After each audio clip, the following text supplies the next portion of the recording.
Ένα-δύο, ένα-δύο. Έχει περάσει λίγο καιρό, Λοιπόν, καλησπέρα σε όλους. Χρόνια πολλά, καλά Χριστούγεννα, καλές γιορτές, καλή χρονιά, με υγεία. Λάζαρος εδώ σε ένα απροσδόκητο, θα έλεγε κανείς, βίντεο. Σκεφτόμουν ότι έχω κάνει τόσα βίντεο φέτος. Ίσως είναι η χρονιά που έχω κάνει τα περισσότερα βίντεο της ζωής μου και πραγματικά είναι κρίμα να μην ανέβει ένα βίντεο σε αυτό το κανάλι, εδώ που ξεκίνησαν όλα. Οπότε το πρώτο βίντεο του 2023 είναι και τις τελευταίες μέρες του 2023. Σήμερα είναι 28 Δεκεμβρίου, σιγά σιγά κλείνει η χρονιά και θα ήθελα να κάνω αυτό το βίντεο για να μιλήσω λίγο για το πώς πήγε αυτή η χρονιά για μένα, να δώσω λίγο ένα update στους φίλους του καναλιού και κυρίως στο μελλοντικό Λάζαρο για να το θυμίσω πού ήμουν και τι έκανα αυτή τη χρονιά που δεν υπάρχω καθόλου σε αυτό το κανάλι, γιατί δεν έχω σταματήσει τα βίντεο, πόσο μάλλον τα βίντεο είναι που έχουν πάρει φωτιά και έχει γίνει χαμός φέτος από πράγματα και ταυτοχρόνως θέλω να αποτυπώσω όμορφες στιγμές σε αυτό το κανάλι στο YouTube για να υπάρχουν, να τις βλέπω μελλοντικά και να χαίρομαι. Πρώτα απ' όλα έχω τα μαλλιά μου κάτω, πράγμα αρκετά σπάνιο για όσους με ξέρουν και στο τέλος του βίντεο θα εξηγήσω το λόγο και όλα θα βγάζουν νόημα. Γενικότερα το 2023, όπως θα καταλάβετε και στη συνέχεια, ήταν ένα πάρα πολύ έντονο έτος. Ξεκινάμε λοιπόν από τον Ιανουάριο. Το πρώτο μισό της χρονιάς ήταν λίγο πιο ήρεμο συγκριτικά με το δεύτερο μισό, από άποψη έντασης, όχι από άποψη ποιότητας ταξιδιών κτλ. Γενικότερα σε αυτό το βίντεο θα στοχεύσω στα ταξίδια και στις σημαντικές στιγμές του χρόνου, δεν θα μιλήσουμε για πιο προσωπικά πράγματα. Η χρονιά ξεκίνησε σχετικά ήρεμα. Ο Ιανουάριος δεν είχε πάρα πολλά πράγματα. Τα τελευταία 2 χρόνια συνεργάζομαι με τον Εμίλιο, κάποιοι από εσάς το ξέρετε. Το πρώτο μισό περίπου του 2023 ήταν και οι τελευταίοι μου μήνες συνεργασίας με τον Εμίλιο. Πολλές δουλειές κάναμε μαζί. Τον Ιανουάριο είχαμε διάφορες δουλειές, ταξιδέψαμε σε κάποια μέρη στην Ελλάδα. Συγκεκριμένα πάνω στην αλλαγή του μήνα, Ιανουάριος-Φεβρουάριος, ταξιδέψαμε στην Αθήνα για να κάνουμε κάποια γυρίσματα εκεί πέρα. Και 2 Φεβρουαρίου είναι τα γενέθλιά μου, που ήταν λίγο ιδιαίτερα γενέθλια. Ακόμα μια χρονιά εκτός σπιτιού. Στα γενέθλιά μου δεν ήμουν στη Θεσσαλονίκη. Συγκεκριμένα ήμασταν στην Αθήνα και το βράδυ της αλλαγής από 1 σε 2 Φεβρουαρίου ταξιδεύαμε για τη Λάρισα, που είχαμε να κάνουμε κάποια γυρίσματα στη Λάρισα. Και χαρακτηριστικό που θυμάμαι είναι ότι σχεδόν στην αλλαγή που είχα τα γενέθλιά μου ήμουνα στο αυτοκίνητο που ταξιδεύαμε για Λάρισα και επειδή βιαζόμασταν να βγάλουμε ένα βίντεο, ήμουνα στο πίσω κάθισμα και απλά είχα ένα λάπτοπ στα πόδια μου και μόνταρα αυτό το βίντεο, που ήταν λίγο surreal σκηνή για τα γενέθλιά μου, για να γίνω 23 χρονών. Φτάσαμε στη Λάρισα αργά το βράδυ, 1-2 η ώρα, και είμαι τυχερός που πηγαίναμε σε αυτή την πόλη, διότι έχω παρέα εκεί πέρα και κατευθείαν βγήκαμε τα φιλαράκια μου να γιορτάσουμε. Γύρισα αργά προφανώς, περάσαμε πολύ ωραία. Μπήκε λοιπόν ο Φεβρουάριος, πάρα πολλά πράγματα συνέβησαν σε αυτό το μήνα. Το πρώτο σημαντικό ήταν ότι νομίζω στις 10 Φεβρουαρίου, αν δεν κάνω λάθος, είχα την ορκομοσία μου. Επιτέλους, μετά από 4,5 χρόνια στο Πανεπιστήμιο Μακεδονίας, στο ΠΑΜΑΚ, στο τμήμα Οργάνωση και Διοίκηση Επιχειρήσεων, πήρα το πτυχίο μου, τελείωσα και στις 10 Φεβρουαρίου ήταν η ορκομοσία. Μια στιγμή που δεν την περίμενα να είναι τόσο έντονη και έλεγα ότι OK, θα πας, θα πάρεις το πτυχίο και όλα καλά. Πάρα πολύ όμορφη στιγμή. Είχα εκεί πέρα αγαπημένους μου ανθρώπους, οικογένεια και φίλους. Τα βλέμματα, ειδικά στην μητέρα μου και στη γιαγιά μου, τα βλέμματά τους όταν έπαιρνα το πτυχίο είναι κάτι που η χαρά που είχανε είναι κάτι που μου έδωσε τεράστια χαρά και είναι μία από τις πιο αξιοσημείωτες και άξιες να χαρακτούν στη μνήμη μου για πάντα στιγμές της χρονιάς. Πήρα το πτυχίο μου και δεν θα μπορούσα να το γιορτάσω αλλιώς, με διαφορετικό τρόπο. Έκανα δώρο στον εαυτό μου ένα ταξίδι. Πήρα το φιλαράκι μου τον Μπίλι και ταξιδέψαμε στην Αμερική. Ταξιδέψαμε στον πατέρα μου. Για όσους δεν γνωρίζουν, ο πατέρας μου μένει μόνιμα στη Νέα Υόρκη της Αμερικής. Και πήγαμε για 2 εβδομάδες στη Νέα Υόρκη. Η Νέα Υόρκη είναι η τρίτη φορά που πηγαίνω και κάθε φορά είναι σαν την πρώτη. Κάθε φορά αυτή η πόλη είναι σοκ, με εκπλήσει, μου αρέσει πάρα πολύ, λατρεύω αυτή την πόλη, νιώθω σαν να είμαι σε ταινία. Το ζήσαμε πολύ τουριστικά αυτή τη φορά, διότι ο Μπίλι είναι η πρώτη φορά που πήγαινε και πήγαμε σε όλα τα τουριστικά μέρη, κάναμε τις βόλτες μας.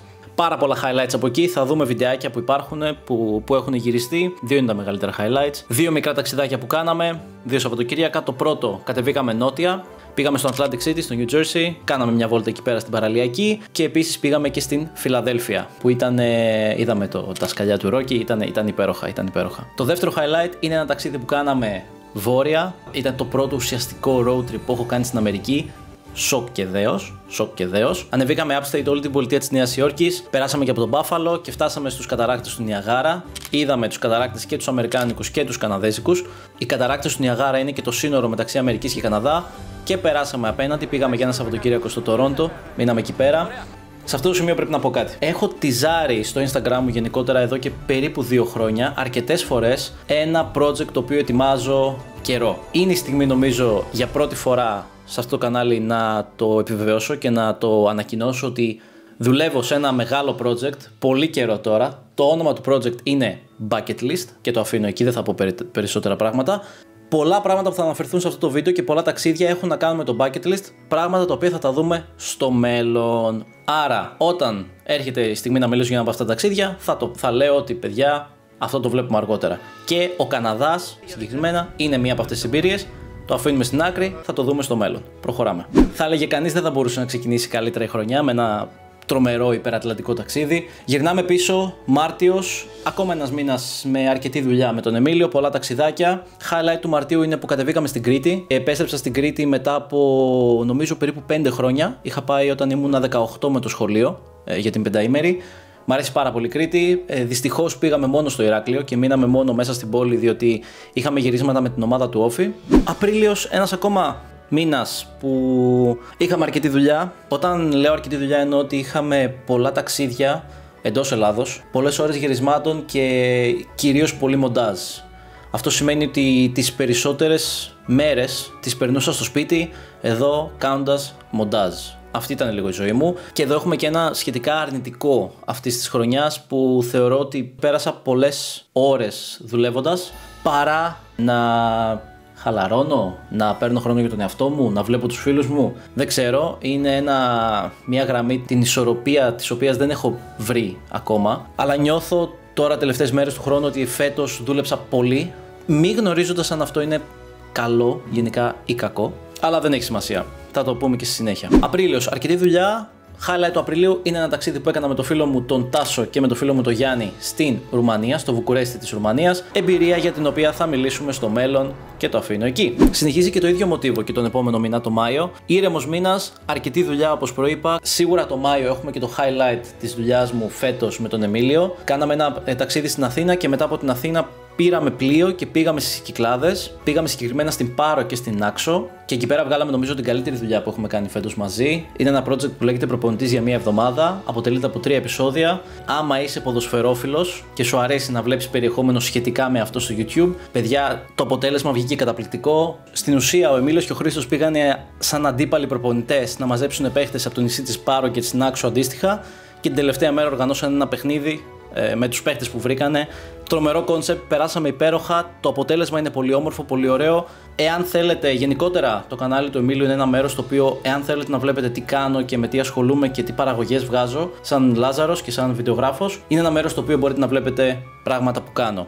Όχι πλέον. Αυτό ισχύει μέχρι τώρα. Από εδώ και πέρα θα δούμε τι ισχύει. Θα το εξηγήσουμε στη συνέχεια. Παράλληλα, σε ένα άλλο θέμα, τα τελευταία βίντεο που έχω βγάλει στο κανάλι αυτό έχουν να κάνουν με το τρέξιμο. Είναι κάτι για το οποίο είμαι χαρούμενος φέτος, διότι μέσα στην ένταση αυτής της χρονιάς κατάφερα να κάνω keep up με το τρέξιμο. Το Μάιο πήγαμε με το φίλο μου το Θεόφιλο, πήγαμε στην Δράμα, όπου διοργανώνεται το φεστιβάλ κρασιού Δραμινογνωσία. Και την τελευταία μέρα αυτού του φεστιβάλ οργανώνουν έναν αγώνα, νομίζω έχει 6 και 12 χιλιόμετρα στα αμπέλια πάνω. Και μέσα στα κτήματα ήταν πάρα πολύ όμορφο. Τρέξαμε με το φίλο μου το Θεόφιλο τα 12 χιλιόμετρα. Τρομερή εμπειρία. Γενικότερα, όποτε βρίσκω ευκαιρία να πάω σε ένα πολύ όμορφο μέρος και να τρέξω στην φύση, στο βουνό είτε στα αμπέλια, την αρπάζω κατευθείαν και αυτό ακριβώς έγινε και στη Δράμα. Περάσαμε πάρα πολύ ωραία. Κάτσαμε λίγο βέβαια, νομίζω μόνο 1-2 μέρες. Αλλά το τρέξιμο και ο δρόμος ήταν πάρα πολύ ωραίος. Και επίσης πολύ όμορφο που τρέξαμε με τον φίλο μου τον Θεόφιλο. Περνάει σιγά σιγά και ο Μάιος, περνάει και ο Ιούνιος, ο οποίος δεν είχε κάποιο highlight. Το μόνο που έχω να πω εδώ πέρα για τον Ιούνιο είναι ότι ήταν ο τελευταίος μήνας που δούλεψα με τον Εμίλιο. Θα εξηγήσω στο τέλος για ποιο λόγο έγινε αυτό. Αλλά ας πούμε τώρα ότι ήθελα να κάνω focus στον εαυτό μου και να τρέξω τα δικά μου πράγματα, διότι από τον Ιούλιο ξεκίνησε η τρέλα, ξεκίνησε η τρομερή ένταση αυτής της χρονιάς και θα την αφηγηθώ ευθύς αμέσως. 1 με 8 Ιουλίου πήρα το φιλαράκι μου το Γιάννη και κατεβήκαμε με το αμάξι στο νησί του Πόρου. Η πρώτη φορά που πατάω το πόδι μου στην Πελοπόννησο. Εκεί πέρα δεν ήταν διακοπές, ήταν ταξίδι για δουλειά, χαλαρή δουλειά / διακοπές, ήταν λίγο χαλάρα τα πράγματα. Για 1 εβδομάδα με προσέλαβε ένας αμερικάνικος οργανισμός, ο οποίος ήρθε στο νησί του Πόρου και διοργάνωσε κάτι σαν σεμινάρια, να το πούμε έτσι. Οι Αμερικάνοι, σαν σύμβουλοι, καθίσανε με ντόπιους επιχειρηματίες, ιδιοκτήτες επιχειρήσεων, εστιατορίων, ξενοδοχείων, τα πάντα. Κάνανε workshop και σεμινάρια σχετικά με το να κάνουν τον Πόρο σαν νησί πιο φιλικό προς τουρίστες και να το μαρκετάρουν καλύτερα κτλ. Δεν έχει μεγάλη σημασία, με προσέλαβαν για να βγάλω ένα βίντεο για αυτούς. Το έβγαλα, δεν δίνουμε πολύ σημασία, δεν ήταν κάποια τρομερή δουλειά. Highlight που ταξίδεψα ουσιαστικά για πρώτη φορά ένα γεμάτο ταξίδι από την αρχή μέχρι το τέλος με τον παιδικό μου φίλο τον Γιάννη. Τελειώνει αυτή η εμπειρία 8 Ιουλίου, κατευθείαν πηγαίνουμε στην Αθήνα, κοιμάμαι ένα βράδυ στο φίλο μου τον Τάσο και 9 Ιουλίου πρωί πετάω ακόμα μια φορά για την Ισπανία. Πήγαμε στην Γαλλικία της Ισπανίας, στο Σαντιάγο ντε Κομποστέλα, την πόλη, όπου και έγινε ένα πρόγραμμα Εράσμους, στο οποίο ήμουνα συμμετέχοντας και παραγωγός βίντεο, γιατί με προσέλαβαν για να φιλμάρω όλη την εμπειρία που ζήσαμε εκεί πέρα και να βγάλω τελικό αποτέλεσμα. Εκεί για περίπου μία εβδομάδα έγινε το project Into the Wild. Μιλάμε για ένα πρόγραμμα Erasmus Plus, μιλάμε για ένα training course, στο οποίο διάφοροι Ευρωπαίοι μαζεύτηκαν όλοι στο Σαντιάγο και περπάτησαν το Camino de Santiago, τον δρόμο του Σαντιάγο, 100 χιλιόμετρα μέσα σε 4 μέρες με πολύ λίγα πράγματα, και ο σκοπός του προγράμματος είναι να συνδεθείς λίγο καλύτερα με τον εαυτό σου, να βρεις διαφορετικούς τρόπους να κοινωνικοποιηθείς, γιατί δεν είχαμε κινητά. Στην βάση του το πρόγραμμα ήταν ότι πήγα εκεί πέρα, με κάνανε ομάδα με άτομα που δεν είχα γνωρίσει ποτέ στο παρελθόν και χρειάστηκε να περπατήσω 100 χιλιόμετρα χωρίς το κινητό μου, με πάρα πολύ λίγα χρήματα και με ένα πολύ μικρό backpack με μόνο τα βασικά, για να φτάσω στην πόλη του Σαντιάγο. Το Camino είναι ένας προσκυνητικός δρόμος. Άνθρωποι από όλο τον κόσμο πηγαίνουν στην Ισπανία για να κάνουν αυτό το Camino. Έχει διαφορετικούς δρόμους που ο καθένας καταλήγει στην πόλη του Σαντιάγο και στον καθεδρικό ναό του Σαντιάγο. Πώς είναι ο μαραθώνιος που άνθρωποι πηγαίνουν και τρέχουν, έτσι είναι το Camino, απλά άνθρωποι πηγαίνουν και περπατάνε μεγάλες αποστάσεις. Λοιπόν, εμείς περπατήσαμε 100 χιλιόμετρα. Ήμασταν 4 ή 5 ομάδες που ξεκινήσαμε από διαφορετικά σημεία και μέσα σε 4 μέρες όλοι έπρεπε να φτάσουμε στον καθεδρικό ναό του Σαντιάγο. Η κάθε ομάδα είχε μια κάμερα. Χρησιμοποιώντας το υλικό από αυτές τις κάμερες, φτιάξαμε μια σειρά από 3 βίντεο που μπορείτε να βρείτε στο κανάλι της Χεραθιών. Θα αφήσω link από κάτω. Είναι έτοιμα, είναι εκεί έξω, μπορείτε να τα δείτε με ακριβώς τι έγινε εκεί πέρα. Από τις πιο έντονες στιγμές της χρονιάς, από τις πιο έντονες εμπειρίες της ζωής μου γενικότερα. Ήταν καταπληκτικά. Δεν θα πω περισσότερα. Εάν σε ενδιαφέρει, μπορείς να μπεις να δεις τα βίντεο και θα δεις κιόλας και τη δική μου εμπειρία για το πώς πήγε αυτό. Μέχρι εκείνο το σημείο, μέχρι τα μέσα Ιουλίου, η χρονιά πήγαινε τρένο. Project μετά το project, δουλειά, τρέξιμο, τα πάντα. Εκεί πέρα, μέσα Ιουλίου, όταν γύρισα από την Ισπανία, ήταν που περίπου κάπως πάτησα ένα φρένο. Είχα στη διάθεσή μου περίπου 1,5 μήνα να χαλαρώσω. Ήρθε και ο πατέρας μου από την Αμερική τον Αύγουστο, περάσαμε πολύ χρόνο μαζί. Και επίσης έπρεπε να κάνω μοντάζ για να βγάλω και το βίντεο από τον Πόρο που έβγαλα για τον Αμερικάνικο οργανισμό και τα βίντεο από την Ισπανία που είχα να παράξω το τελικό αποτέλεσμα. Άρα ο Αύγουστος ήταν λίγο πιο low μήνας, με λίγο διακοπές. Δεν πήγα κάπου, έμεινα στο σπίτι, αλλά περάσαμε χρόνο με τον πατέρα μου και τους φίλους μου. Ήταν μήνας αρκετής δουλειάς, αρκετού μοντάζ, αλλά αυτό σημαίνει δουλειά εδώ πέρα στον υπολογιστή και όχι κάποιο μεγάλο ταξίδι. Τον Αύγουστο χαίρομαι που πήρα λίγο time off, πέρασα περισσότερο χρόνο με τους φίλους μου, βγήκα για περισσότερες μπύρες και για περισσότερους καφέδες, κάτι που δεν έκανα επί το πλείστον τον υπόλοιπο χρόνο. Τέλη Αυγούστου, μία ακόμη εμπειρία bucket list. Με τους παιδικούς μου φίλους ταξιδέψαμε στο νησί της Σκύρου, εμπειρία για την οποία θα μιλήσουμε κάποια άλλη στιγμή. Περνάει λοιπόν και ο Αύγουστος, περνάει το καλοκαίρι και μπαίνουμε στο Σεπτέμβριο. Μπαίνουμε στην τελική ευθεία του χρόνου, στο τελευταίο περίπου τρίμηνο-τετράμηνο, όπου έγινε χαμός. Κάτι ακόμα που έγινε φέτος και πρέπει να εξηγήσω πρώτα αυτό για να σας πω τι έγινε το Σεπτέμβριο, είναι ότι δημιουργήσαμε με το φίλο μου τον Τάσο και με το φίλο μου τον Χρήστο μία ομάδα, τους Adventurers. Θα αφήσω link από social media στην περιγραφή, που παρένθεση είναι ακόμα ένα μέρος που εάν σας ενδιαφέρει και θέλετε να μάθετε τι κάνω, μπορείτε να το δείτε εκεί πέρα, διότι κάνουμε πολλά πράγματα με τους Adventurers. Μπορείς να πας στην περιγραφή και να κάνεις μια εγγραφή στο κανάλι των Adventurers και θα με βλέπεις εκεί πέρα. Την ομάδα αυτή τη φτιάξαμε για να μπορούμε να αναλαμβάνουμε και να τρέχουμε ευρωπαϊκά προγράμματα, να κάνουμε όμορφα πράγματα με ανθρώπους από όλη την Ευρώπη. Το Σεπτέμβριο έγινε το πρώτο επίσημο πρόγραμμα των Adventurers. Τρέξαμε στη Βόρεια Ελλάδα το Eurolibrary 2.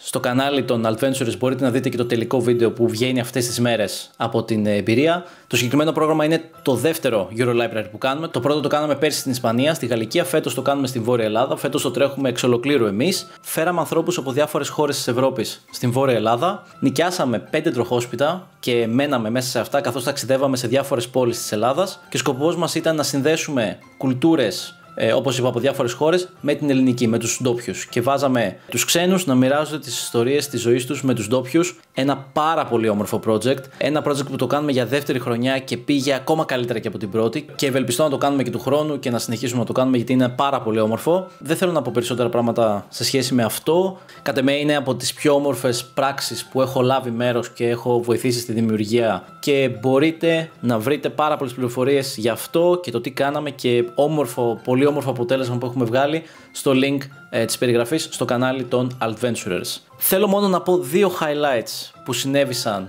κατά τη διάρκεια αυτού του project. Νούμερο 1 είναι ότι πάρα πολύ μεγάλη στιγμή για εμένα σαν βιντεογράφος και σαν παραγωγός ταινιών είναι ότι είχα την πρώτη μου επίσημη πρεμιέρα. Από τον Ιούλιο και τον Αύγουστο και όλο τον Σεπτέμβριο δούλευα για να βγάλω τα 3 βίντεο από την Ισπανία και από το Camino de Santiago. Με πίεζαν τόσο πολύ τα deadlines που χρειάστηκε να δουλεύω και κατά τη διάρκεια του Eurolibrary τα βράδια.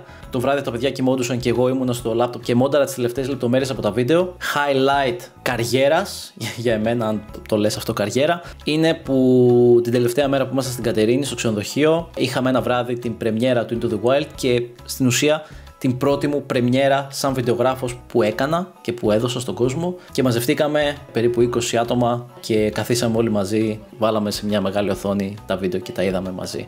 Δεν ξέρω πώς να περιγράψω αυτό που ένιωσα εκείνη τη στιγμή, αλλά το συναίσθημα είναι μαγικό. Για έναν δημιουργό περιεχομένου, τέχνης, οτιδήποτε, το να βλέπεις άλλους ανθρώπους που δεν σε ξέρουν κιόλας πολύ καλά να κάθονται και να το βλέπουν και να το απολαμβάνουν, είναι σημάδι ότι κάτι κάνεις και αυτό μου έδωσε και πολύ boost για να συνεχίσω, διότι ήδη το Σεπτέμβριο είχα αρχίσει να κουράζομαι πολύ με τα πάντα που έτρεχαν. Highlight νούμερο 2 είναι ότι highlight χρονιάς είναι αυτό νομίζω. Σαν Adventurers καλέσαμε τον Ευτύχη Μπλέτσα να έρθει και να μιλήσει στους συμμετέχοντες του προγράμματος Eurolibrary 2 στη Θεσσαλονίκη και ο φοβερός τυπάς εννοείται πως είπε ναι και ήρθε και μας μίλησε και καθίσαμε ένα πρωί μαζί του. Είχα μετά χρόνο να τον γνωρίσω και να μιλήσω μαζί του και να ανταλλάξω ιδέες και απόψεις με τον Ευτύχη. Είναι αυτό που βλέπεις στην τηλεόραση και αυτό είναι πάρα πολύ όμορφο, δεν αλλάζει καθόλου, δεν είδα κάποιον διαφορετικό άνθρωπο. Είναι αυτός ο τυπάς που είναι γεμάτος ενέργεια και πολύ χαρούμενος και πολύ θετικός άνθρωπος, βγάζει ενέργεια προς τα έξω και θετική άβρα, καταπληκτικός. Χάρηκα πάρα πολύ που τον γνώρισα και ποιος ξέρει πού μπορεί αυτό να οδηγήσει στο μέλλον, ίσως και σε καμιά πιθανή συνεργασία. Περνάει και ο Σεπτέμβριος, έχουμε ήδη μπει στον Οκτώβριο. Μην έχοντας προλάβει να ηρεμήσω και να συνειδητοποιήσω αυτά που έγιναν τις προηγούμενες μέρες, κιόλας μετά από 3-4 μέρες μετά το Eurolibrary 2, έκανα βαλίτσες και ταξίδεψα για Ελβετία. Ταξίδι, εμπειρία ζωής. Έμεινα μόνο ένα Σαββατοκύριακο στην Ελβετία και συγκεκριμένα στο Ζαντ Γκάλεν. Ήταν άλλο ένα highlight της χρονιάς, διότι μετά από τόσα χρόνια επανενώθηκα με τον φίλο μου τον Νίκολας από το Εράσμους μου στην Ολλανδία. Κάποιοι ίσως τον ξέρετε και τον έχετε δει, διότι έχει εμφανιστεί σε αυτό το κανάλι αρκετές φορές από τα βίντεο, εκείνα τα legendary βίντεο της Ολλανδίας, και έχουμε κρατήσει επαφή μετά από τόσα χρόνια και μιλάμε αρκετές φορές το χρόνο. Και επιτέλους πήγα και το συνάντησα και περάσαμε χρόνο μαζί και ήπιαμε τις μπυρίτσες μας, με κάλεσε στο σπίτι του, γνώρισα τους γονείς του, φάγαμε όλοι μαζί, ταξιδέψαμε μαζί λίγο στην Ελβετία, πήγαμε σε ένα βουνό και πήγαμε στη Ζηρίχη. Αναμνήσεις που με συγκινούν, αναμνήσεις που θα τις κρατάω για πάρα πολύ καιρό στην καρδιά μου και ήταν ένα μαγικό ταξίδι. Ο λόγος που πήγα στην Ελβετία είναι γιατί με τον Νίκολας και το φίλο μου τον Άλεξ από την Αθήνα περάσαμε τα σύνορα και πήγαμε στο Λιχτενστάιν, εμπειρία για την οποία θα μιλήσουμε στο μέλλον. Είναι μια εμπειρία bucket list και ίσως είναι μια από τις καλύτερες εμπειρίες bucket list.